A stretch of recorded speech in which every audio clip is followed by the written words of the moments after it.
Businessman Opinion.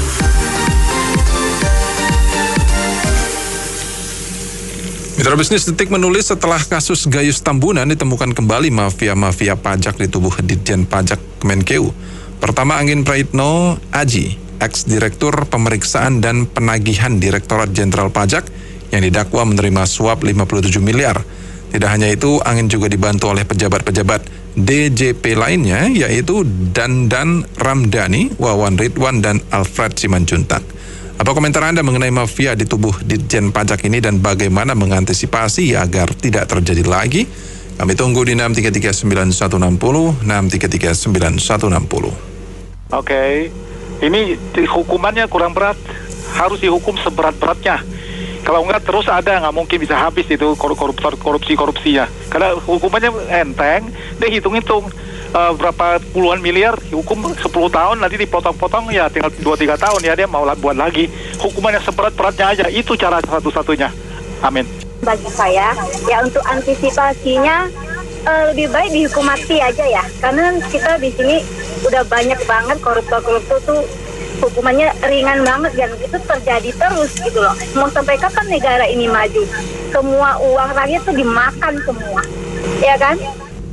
Jadi kalau menurut saya sejak pajak itu bermasalah pada masanya Gayus Tambunan, itu simpel aja sih pendapat saya. Begitu ada masalah, Dirjen Pajaknya ganti aja. Pasti ada sangkut pautnya itu. Itu aja dari saya. Pola yang terjadi atau kejadian Gayus Tambunan sekian tahun yang lalu itu dia happy di penjara gitu ya. Dengar-dengar dia bisa mengeluarkan uang untuk pelatih dia berolahraga di sana, ya mengisi waktu dengan hobi dia gitu ya. Jadi pasti ini didengar oleh pejabat-pejabat yang saat itu masih menjabat dan mungkin sampai sekarang masih. Sehingga kalau dibilang mau mencegah, tentu saja benahi dulu kondisi tahanan penjaranya supaya secara fisik, secara ekonomi dia tersisa dengan tindakannya. Kalau happy-happy aja, menurut saya ini akan terulang dan terulang terus lah. Kalau menurut saya sih dengan adanya KTP menggantikan NPWP itu cukup manjur ya untuk mengejar para koruptor. Tapi kita nggak tahu juga orang di dalam Ditjen Pajak sendiri apa siasat mereka selanjutnya. Tapi minimal ada usaha pemerintah lah untuk memperbaiki negara ini. Waduh, 50 M loh. Kira-kira menggoda iman orang nggak gitu? Jadi ya ini paling hukumannya berapa gitu ya. Jadi mau dinaikin gaji ke percuma nggak sampai 50 M. Jadi ya menurut saya ya hukumannya ini gimana? Oke. Ini di aturan Dirjen Pajak itu ada aturan yang bisa memeras itu ada. Seperti aturan itu petugas pajak bisa membuat pembukuan, ya, bisa membukuan orang wajib pajak. Itu aturan-aturan seperti itu kan itu menekan wajib pajak. Mestinya pemerintah itu bikin aturan itu yang wajib pajaknya itu patuh. Pemerintah itu kan mendapatkan uang. Mestinya sifatnya sifat melindungi, jangan menekan wajib pajak. Kan pemerintah juga kan membutuhkan pengusaha lebih banyak. Jadi jangan pemerintah itu kerjanya itu menekan pengusaha melulu kan.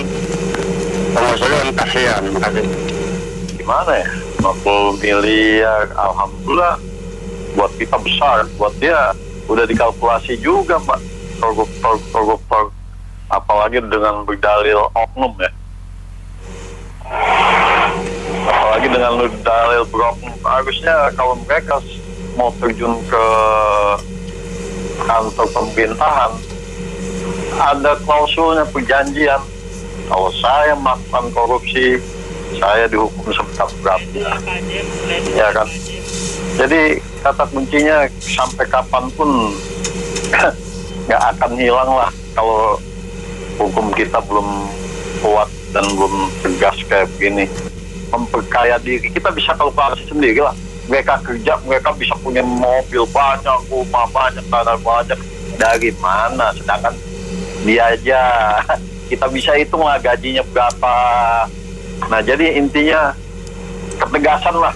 Sebelum terjun ke pemerintahan, janganlah memperkaya diri, jangan dengan dari oknum lagi kalau sudah ketangkep kayak gini. Berat-beratnya, minimal dimiskinkan lah. Kalau tidak mau dipekerjakan sosial tuh. Suruh satu, berapa tahun putusan hakim? 15 tahun, suruh satu. Jenderal Sudirman Tamrin itu. Intinya begitu aja, tinggal kembali lagi ketegasan penegak hukum kita saja. Yang Kalau menurut saya ya, ini mereka ini kan semua pejabat-pejabat udah di bawah sumpah sesuai dengan agama yang masing-masing. Jadi terbukti itu agama itu nggak mempan untuk yang mengantisipasi yang anti korupsi dan lain gitu loh. Jadi kalau menurut saya ya ini sih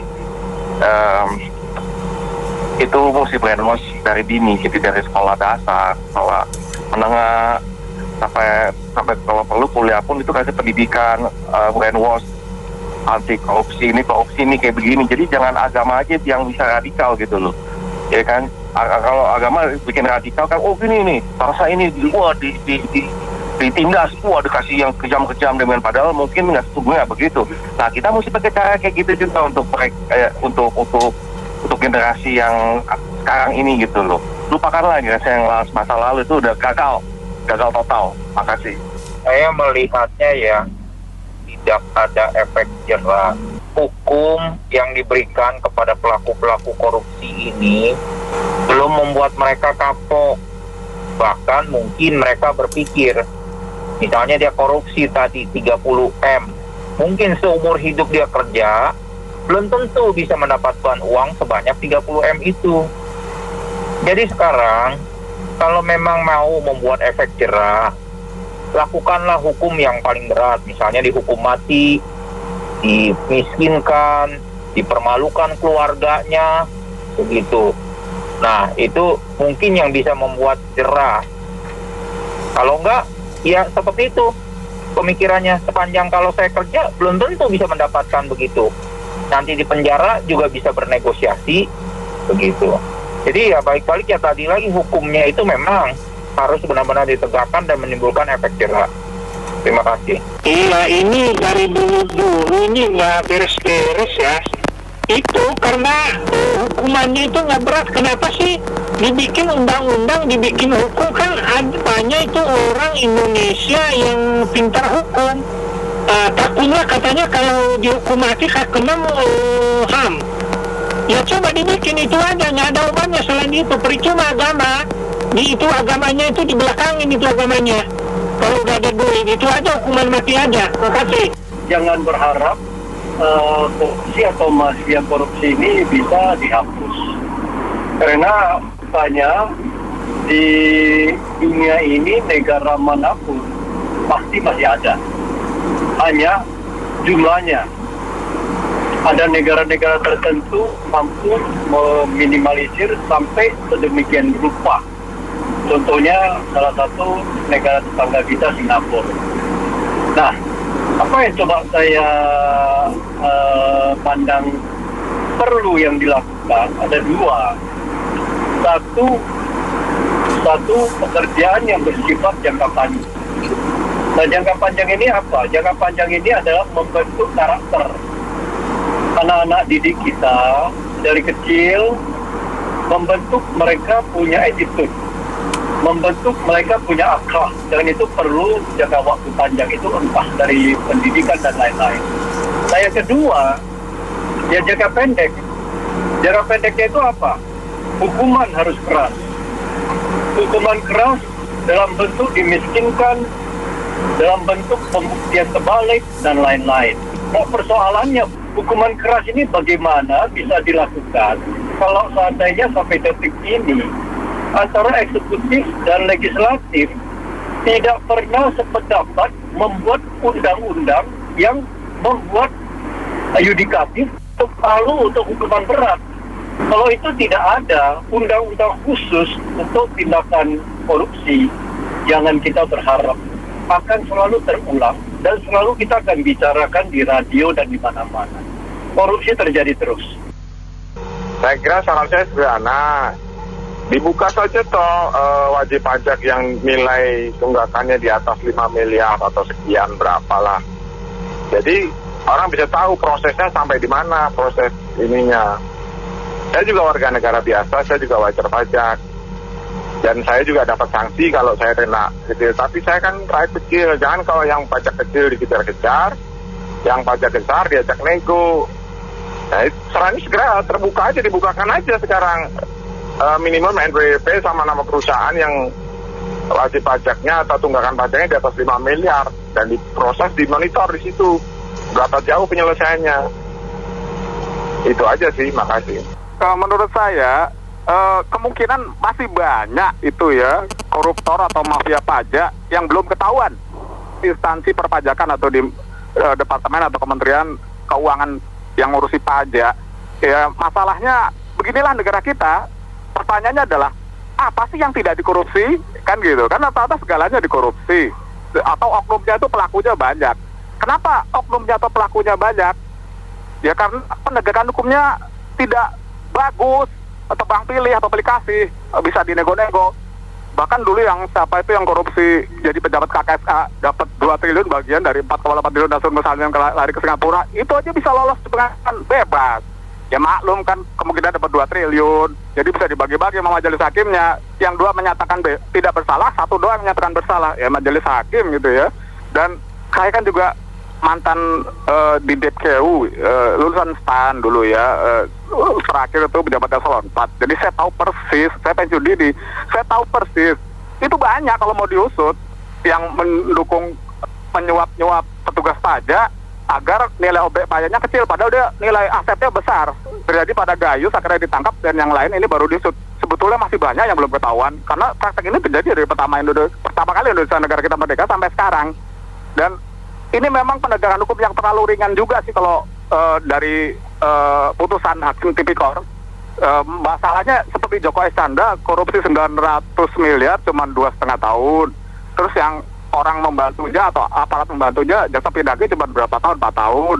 Terus Bonaparte jenderal pensiunnya cuma 2 tahun dan sebagainya. Itu pun masih dapat remisi pula. Kalau dibandingkan dengan maling ayam atau maling motor, bisa 3, 4, 5 tahun kena hukumannya. Praktek hukum yang tebang pilih dan hukum yang ringan bagi koruptor ini membuat koruptor tidak punya efek jerah. Maka kalau tidak hukuman mati dan dimiskinkan, akan seperti ini terus. Mengenai SDM di kementerian yang pada bobrok-bobrok, ya karena mungkin perasaan bagus, jadi SDM ini harus diganti, gitu aja lah kemungkinannya. Terima kasih sama Batu. Selama hukumannya belum berat sekali, maka orang masih akan terus melakukan. Selama keluarga dan masyarakat belum memberi hukuman sosial yang berat terhadap pelaku korupsi, maka peluang itu masih akan besar. Selama kontrol dari pejabat yang seharusnya memberikan pengawasan hampir tidak ada dan juga terlibat dalam kegiatan yang mirip-mirip, maka korupsi akan susah diberantas. Dari dulu saya selalu bilang, memberantas korupsi dimulai oleh keluarga, bukan oleh lembaga pemerintahan atau bukan oleh organisasi kemasyarakatan. Karena keluarga yang paling dekat yang bisa mengawasi. Terima kasih. Oke, menurut saya coba harusnya pegawai pajak itu juga diaudit ya oleh PPATK, kemana aliran dananya, mereka sudah punya berapa rumah. Mungkin kalau mobil sih mereka rata-rata nggak terlalu banyak ya. Tapi coba aset-aset lainnya, properti mereka ada di mana saja. Dari situ akan ketahuan sebetulnya mereka mendapatkan barang-barang itu dari mana. Itu aja. Terima kasih. Memang pengawasan penting tuh. Kalau di dalam perusahaan yang nggak kecil itu namanya internal audit ya. Audit harus tetap digalakkan. Yang kedua, saya setuju dengan perlakuan sebelumnya bahwa hukuman itu harus di 2 kali lipatkan lah. Kalau korupsi 50 sekian miliar ya didendanya 100 miliar begitu. Kemudian yang ketiga, memang harta kekayaan daripada pajak ini harus di audit atau dilaporkan sebelumnya. Begitu kami sampaikan. Terima kasih. Assalamualaikum warahmatullahi wabarakatuh. Ya, kalau menurut saya sih harus dibenerin ya, KPK harus segera menghukum mereka semua, karena kalau enggak orang mana mau bayar pajak kalau ngelihat banyak korupsi. Dan kayaknya mereka tuh kekayaannya sampai berapa miliar ya, 6 miliar atau 8 miliar gitu, padahal belum terlalu tinggi juga jabatannya di Ditjen Pajak. Jadi ya harus segeralah KPK menghukum dan jangan ada remisi-remisian. Terima kasih. Kalau bisa dibilang Ditjen Pajak ini punya penghasilan besar yang notabene dibayar oleh pemerintah, yang merupakan juga sebenarnya sumber pajak-pajak yang kita dipetik sama mereka gitu. Ya. Jadi bisa dibilang ini sebenarnya bukan masalah dirjennya atau apanya, ini masalah institusi, tapi dia sebenarnya masalah ada istilahnya gitu. Makanya dia bilang mau dikasih gaji berapapun, tapi kalau mental kalau mau dikasih apa, susah ngomongnya juga, ya kan?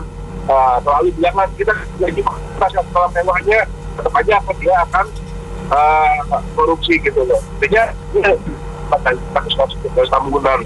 Siapa sih yang bahasnya tidak terjadi dengan 50 ribu gitu kan? Nah ini maksud saya, kenapa kita tidak diberikan hukum yang menyatakan bahwa kalau memang terbukti korupsi, miskinkan sampai ke anaknya gitu loh. Ya, jadi orang yang akan berpikir untuk korupsi itu akan berpikir masa-masa gitu. Nah, kalau saya ketangkep berarti anak cucu saya sampai 7 turunan bahasanya gitu miskin. Kenapa nggak dilakukan seperti itu? Atau uang ketangkap merugikan negara, hukum mati gitu loh. Atau paling tidak kalau misalkan hukuman itu nggak boleh, penjara seumur hidup. Jadi jangan ada lagi negosiasi. Bahasanya kalau itu korupsi besarnya cuma 7 tahun, 5 tahun gitu loh. Kemudian kasih 9 ini kalau di bawah 10 tahun, nanti dipotong remisi segala macam. Hajar langsung hukuman seumur hidup tanpa ada pengurangan gitu loh. Nah ini tidak akan dijalankan oleh pemerintah kita. Itu terima kasih. Ya, saya kira orang-orang sudah melihat, sudah menghitung gitu ya, berapa sih untung dan ruginya kalau korupsi dan masuk penjara gitu. Mereka sudah melihat bukti-bukti yang sudah terjadi gitu, yang lalu-lalu gitu. Jadi ada yang masuk penjara paling 5 tahun gitu, dapat remisi 2 tahun, cuman jalan ini 3 tahun, potong masa tahanan, ya cuman paling 50%-nya dia dapat menjalani vonis benar-benar di penjara. Itu pun mereka dengar kalau di penjara itu nggak susah-susah amat gitu. Ya banyak yang dia bisa bayar, ya banyak kebebasan yang dia dapat dengan duit yang dia punya gitu, hasil korupsi itu.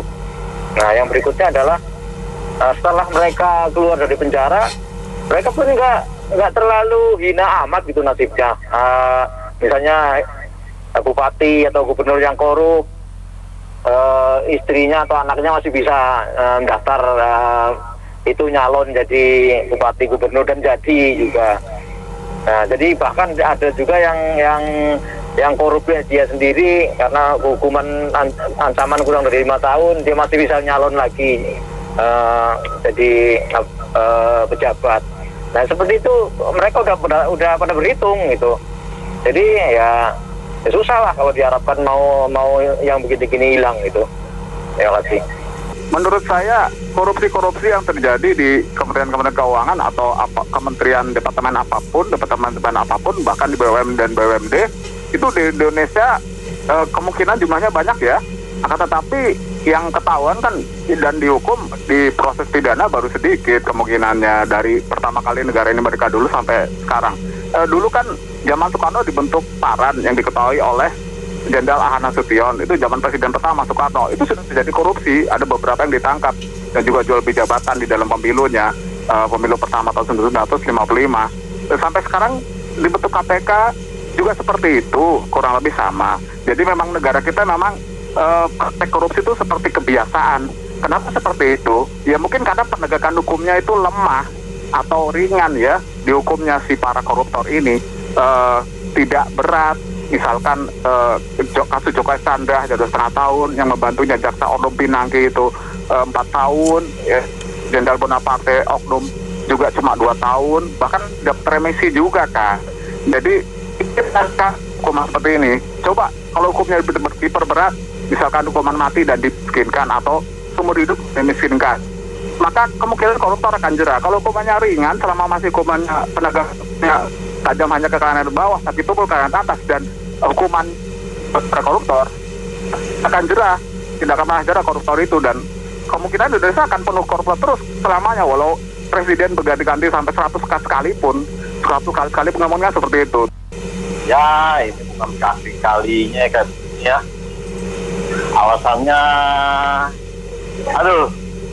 oknum yang digaji oleh rakyat, giliran ketangkep oknum. Ya mereka udah banyak digaji rakyat. Jadi intinya, ya kalau misalnya ada salah satu anak buahnya yang berbuat, jangan dibilang oknum lah. Dan satu itu, kedua, ya pejabatnya harus mengundurkan diri lah. Itu saja. Dan satu lagi saya bilang, ini Dirjen Pajak nih sekarang ini lagi melemparkan surat-surat untuk masyarakat suruh buat NPWP. Padahal yang dilemparkannya NPWP itu suruh buat mereka tidak berpenghasilkan. Nah datanya itu dari mana? Jadi semuanya pajak ini mereka asal saja. Itu dapat laporan saya dari teman saya, dia nggak bekerja nggak apa, tapi dilemparin suruh buat NPWP. Padahal mereka tidak ada penghasilan. Datanya dari mana?